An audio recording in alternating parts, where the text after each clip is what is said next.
My name is Jameson. 73 winters behind me.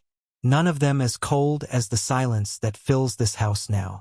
I live on the edge of town, where the streetlights flicker like old memories.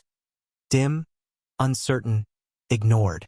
The paint on the porch peels in long, tired curls. The gate squeals when the wind forgets to close it. But the grass is trimmed. The windows are clean. Discipline doesn't retire, even if the world does from you. I used to be seen. People crossed the street to shake my hand. Business owners waited for my nod. My kids. They once looked at me like I held the sun in my chest. Now they send Christmas cards with printed signatures. I have 3 children, all successful, all busy. 2 sons in finance, 1 daughter in politics. I raised them to be strong. Turns out I also taught them how to forget. Our conversations are brief, polite, uncomfortable, like they're checking a box. My grandkids visit once a year. Maybe. They stare at their phones, laugh at things I'll never understand. They say, "Love you, Grandpa," as if reading from a script. I've become furniture in their lives. Something old they don't throw away out of guilt. At the store, they hand me change without eye contact. At the hospital, they talk over me like I'm not there. "He's confused," they whisper. No, I hear just fine. I remember even better. But I let them think I'm fading. It's easier. My days are predictable. Not peaceful, predictable. There's a difference. Tea at 6. The same chair. The same old plaid blanket. The television muted, not because I can't hear, but because the silence lets me think. I read the newspaper even though the news has long stopped being mine. I write things down in a black notebook. Names, faces, events. Not because I forget, because I don't. You see, people think old age is some kind of erasure, that we vanish slowly, like a photo left in the sun. But I'm not gone. I'm still here, just quiet, watching. Sometimes I sit for hours, staring out the window, not dreaming, calculating, remembering how easy it was for the world to move on without me. It didn't fight. It didn't ask. It just let go. That's what hurts most. Not the loneliness, but the invisibility. You don't know what it's like to be erased by the very lives you helped build. To walk through a store and be looked through. To speak and have people smile without listening. To sit at a dinner table with your own blood and feel like a guest. But I do. And slowly, something in me began to shift. A quiet fire. Just a flicker at first. A smolder. But it's growing. Because I remember who I was. And I'm starting to remember what I can still do. They all think I'm finished. But they're wrong. I am not gone. I'm waiting. I wasn't always this quiet. There was a time when my name carried weight. Not fear, not love, but weight. When I walked into a boardroom, the room adjusted. People straightened their backs, chose their words carefully. I wasn't cruel, I was precise. I built my first company in a basement with 2 folding chairs, 1 rotary phone, and a gut instinct sharp enough to cut steel. We weathered the oil crash, the tech bubble, the market collapse. I kept us alive through every storm because I didn't blink. And I didn't break.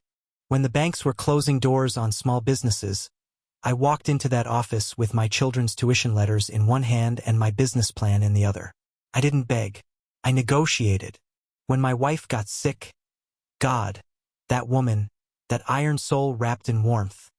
I didn't leave her side for 3 years. I ran the company from her hospital room. I signed million-dollar contracts with a Bluetooth in one ear and a spoon of broth in my hand. She fought with me, for me, until she couldn't. They don't talk about her anymore. The kids. They don't even mention her name. I remember the betrayals too. The partners who smiled across the table while selling me out behind my back. One of them cried when I found out. I didn't yell. I simply rerouted every account he thought he owned. 2 weeks later, he was selling insurance in Reno. I'm not proud of it, but I'm not ashamed either. You survive long enough in this world, you stop believing in justice. You believe in leverage, influence, information, timing, and I had all 3. I was a general in a war made of contracts and cold calls. A samurai of the free market. I never stabbed. I maneuvered. I didn't threaten. I gave options, ones they were too stupid not to take. My greatest strength wasn't my money. It was clarity. I could see a man's weakness the moment he smiled.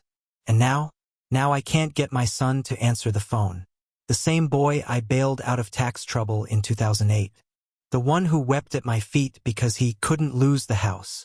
I wired the money before he finished the sentence. Now he replies to my texts with thumbs-up emojis. The other one, the youngest, he visits me once a month. 15 minutes. Brings groceries I didn't ask for. Talks about AI portfolios and NFT dynamics. Can't look me in the eye when I mention how I built his first investment fund from my own retirement. And my daughter used to call me her hero. She stood on a chair when she was 7 and said, "My dad is stronger than Superman." Now she sends me articles on elderly mental health. Nobody remembers. Nobody cares to. They take and they go. They build on what I bled for and complain about the Wi-Fi in their summer homes. I was their shelter. I was the wall that took the wind so they could learn to walk upright. Now they talk about me like I'm fading, like I'm some piece of history they'd rather forget. But the thing is, history doesn't forget me. I don't sleep much these days. Not because of age, because of calculation.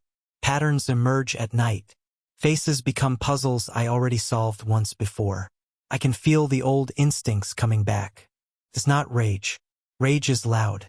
What I feel now is focus. The difference between a man and a myth is how long he waits before reminding the world who he is. And I think it's time.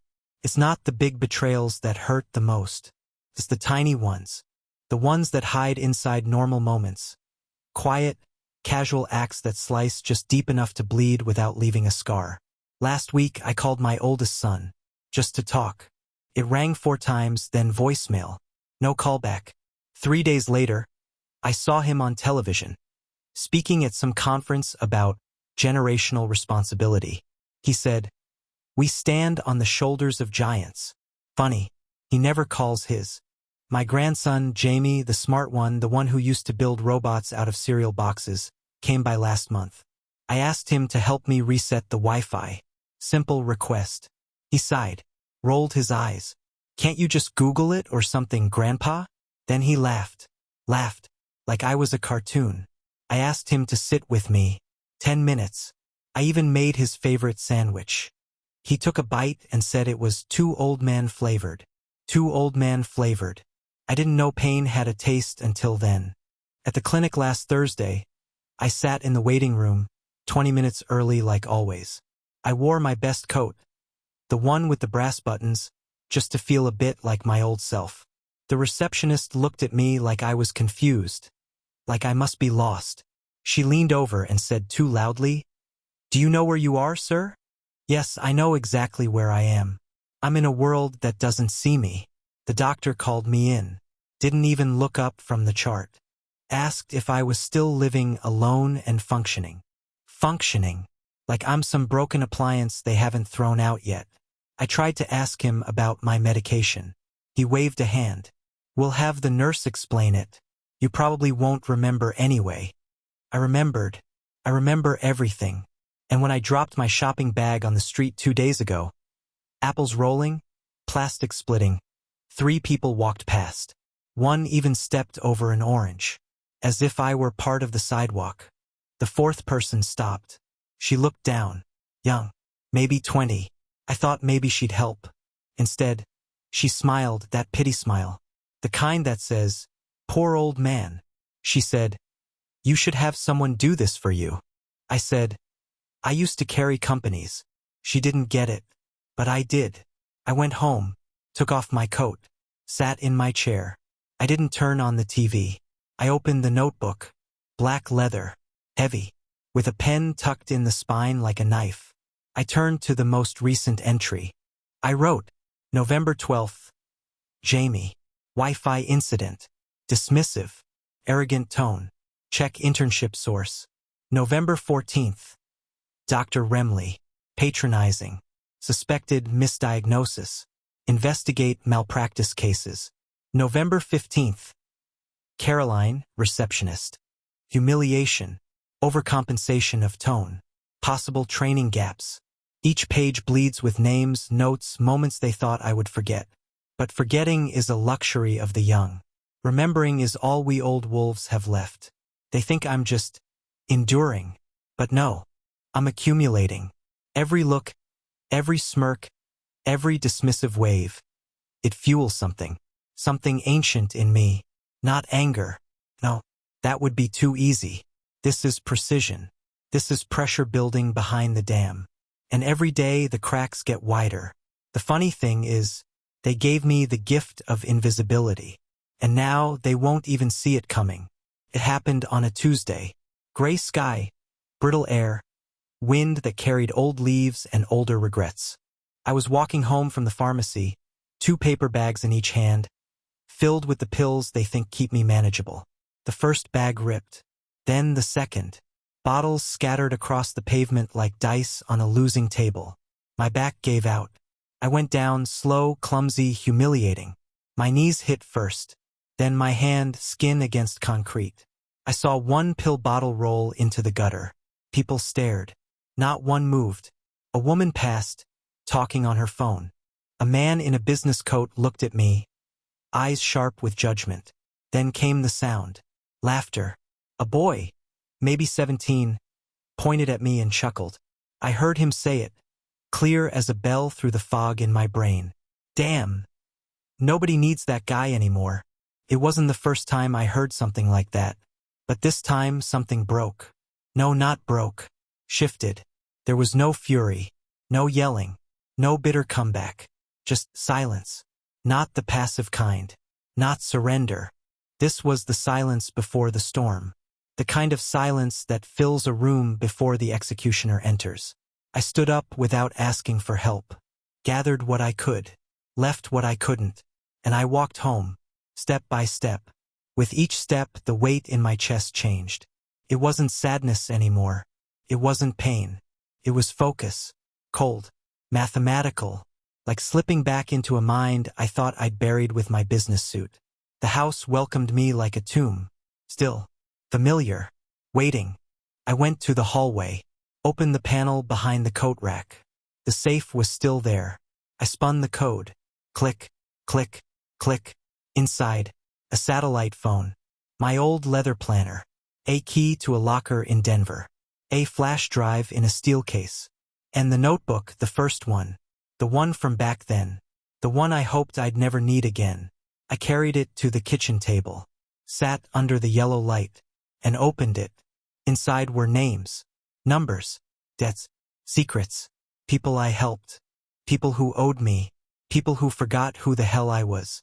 A judge I saved from public scandal. A journalist I helped out of a legal trap. A lobbyist who built her career on a fake exposé I ghostwrote. 3 CEOs with careers that still exist because I buried the evidence for them. They thought I was gone. They thought the old man with tea and the muted TV was all that was left. They forgot I built empires in the shadows. That I saw the worst of men and made it useful. I haven't forgotten any of it.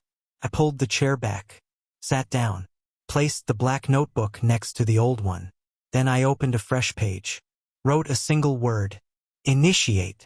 The game is beginning again, but not with guns, not with blood, with information, with timing, with invisible pressure. They will not see me coming, because I've learned something far more terrifying than revenge. I've learned patience, and I've never lost my touch. I'm not a man anymore. I'm a system, a storm with no name, a whisper behind every door they thought was locked. The game began with Daniel, my eldest, he who couldn't answer a call but stood on stages preaching legacy. A few lines of code, carefully placed, and his financial firm found itself the subject of an anonymous ethics inquiry. Nothing criminal, nothing that could be traced, just enough to wobble the foundation. Enough to make the board nervous. Then came the article, an exposé on generational wealth abuses. Ghostwritten, planted, distributed to the right journalist, the same one I once pulled from a lawsuit by deleting her name from a deposition transcript 23 years ago. She owed me. She remembered. Daniel lost 2 major clients in 4 days. He called me. I didn't answer. Next, Elliot, my youngest. The tech one. Too smart to call, too distracted to care. He was developing a product. Some AI crypto nonsense he pitched to investors as revolutionary.